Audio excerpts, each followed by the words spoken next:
As we watch people down through the years, it is astonishing how much energy the average person wastes in defending his own negative attitudes. We are so willing and ready to protect our right to be wrong, and at the same time so slow to advance the cause of our right to be right. Nearly always life begins and unfolds through a series of negative reactions to circumstances. There's an old saying that we all know is true, that bad news travels more rapidly than good news. We are more responsive to our instinct to criticize than to commend. We are quicker to condemn than we are to praise, and we are more likely to observe the faults in others than to seek out their good points. All these tendencies seem to rise in deep sources within our own natures. We are not even aware of our own critical tendencies in many instances. And when we are reminded of them, we take it for granted that we have a right to them, that we must have the privilege of objection, that we must claim our birthright of individual thinking because of a tendency to analysis, which means simply to take things apart. And by the time we get through taking our friends, neighbors, relatives, and world apart, the collective results in this kind of a disjointed situation in which we now find ourselves. So many people have taken the world apart, and so few have attempted to put it together, that we cannot be surprised if it is not the kind of a world we wish it was. If then this tendency to negative attitude lies at the root of our trouble, is there no way in which we can remedy it?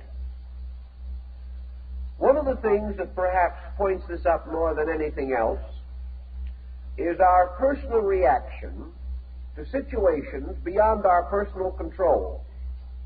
There's hardly anyone who does not become indignant, dismayed, astonished, offended when he picks up his daily newspaper.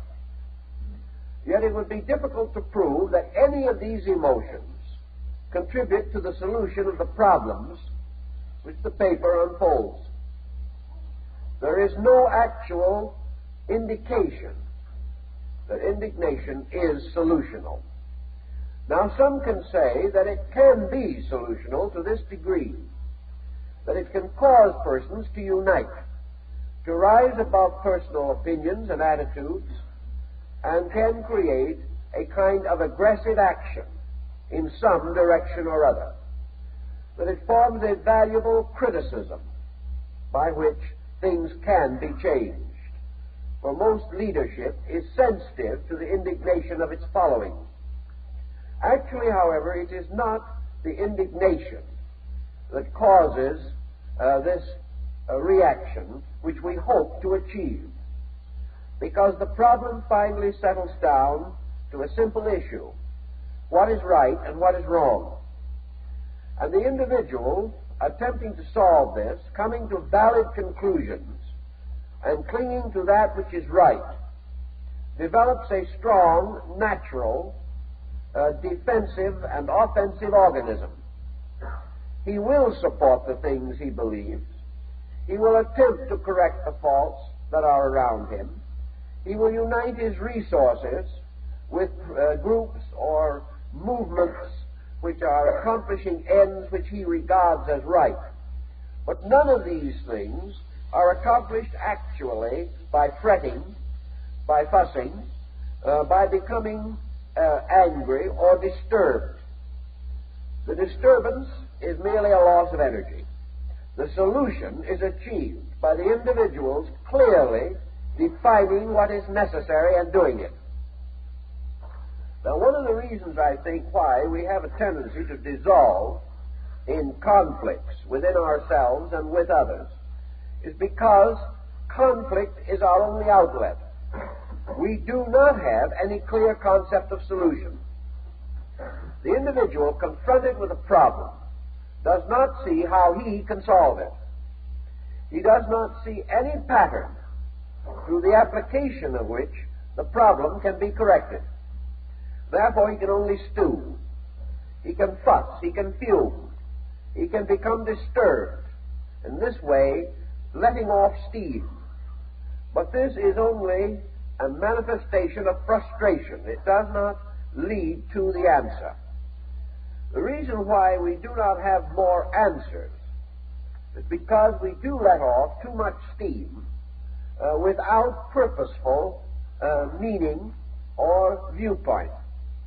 And also because in most instances we are untrained to find the answer. There is an answer to every problem. This answer does not lie in excitement. It does not rest in righteous or unrighteous indignation. It lies in skill. It lies in a disciplined method by which certain ills can be corrected. The application of the proper methodology to a problem must ultimately be solutional. When we look around us, we see the problem, and we recognize that we are unfitted to cope with it. Why are we unfitted? Because the sources of our instruction have generally ignored the need for the correction of existing problems. This does not mean that these sources are entirely sterile of constructive ideality. They are not. But like most of our thinking, our educational and cultural perspective jumps over the immediate, passes or bypasses the simple thing that is needed now, and escapes into generalities, dealing with large issues, but failing to meet the challenge of an immediate problem. Thus, we may have a strong training on what would be the theoretical course of our political, cultural, or economic life, but we are not trained to meet the daily emergencies of our own existence. We are not equipped to do so. We are not given the resources necessary to solve our problem. Nearly everyone who is out trying to solve other people's problems has problems of his own, which require immediate attention, but he is not able to cope with them. He is not able to meet them with necessary resource ability. If then, being frustrated, he sees no other clear course of procedure, we find him settle down into the cultivation of negative, fatalistic, and essentially detrimental personal attitudes. He becomes a fusser. He becomes a conscientious objector to everything.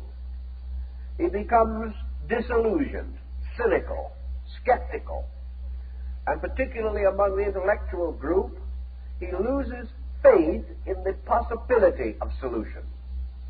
We see this around us every day, where the individual is no longer attempting to plan in terms of solution, but is simply allowing himself to live from day to day in a world that is entirely unsatisfactory to him.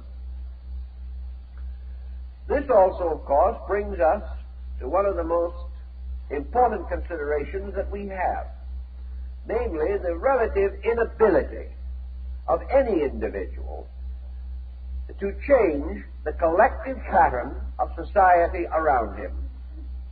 A few powerful individuals may have considerable spheres of social influence, but even these spheres are strangely circumscribed.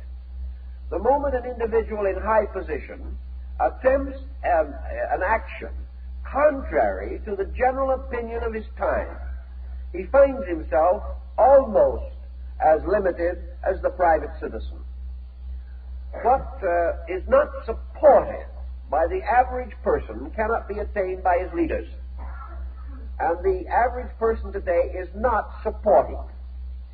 He is so much more against what he does not like than he is for what he does like, that practically every progressive effort of society runs into argument, discord, and confusion.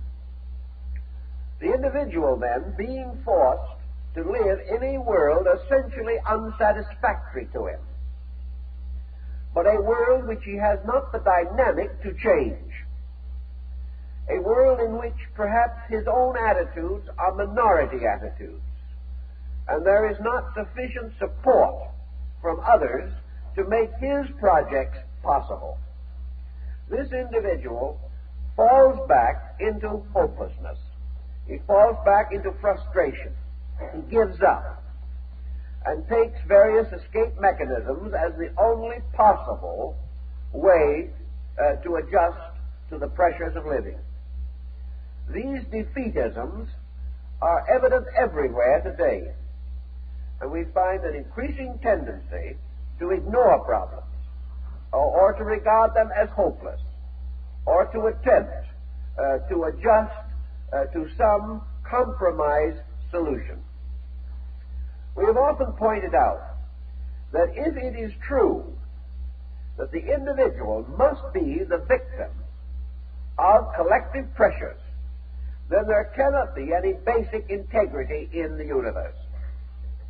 We are also reminded constantly of an increasing number of persons who do not believe that there is any essential integrity in the universe. They do not believe this because they cannot demonstrate it from their own experience. The philosophy by which we live is derived from our own observation and participation in living problems.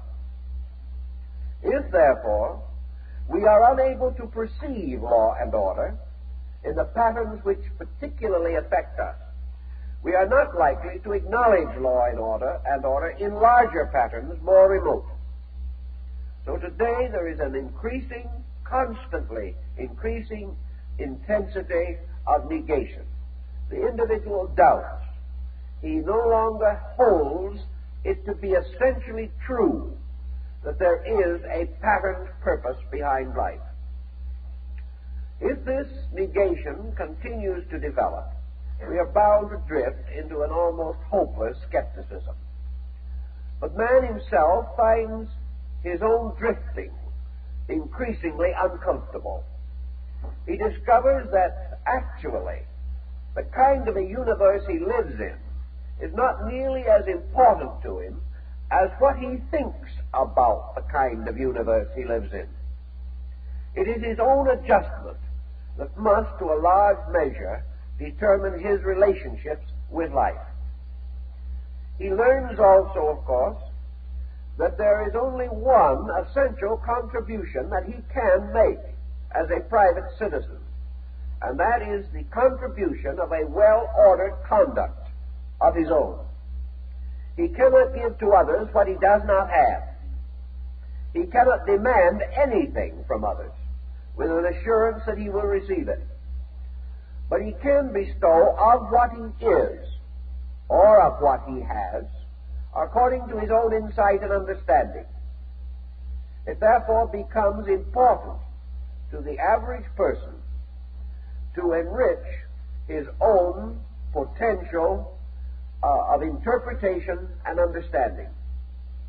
Unless he can do this, he cannot hope to maintain a creditable place in the life pattern of which he is a part. We must admit, and we know it is true from continually increasing evidence, that all negative attitudes are essentially destructive to the person who holds them and to those around that person. Negative attitudes must be compensated for in terms of unhappiness, sickness, and premature death.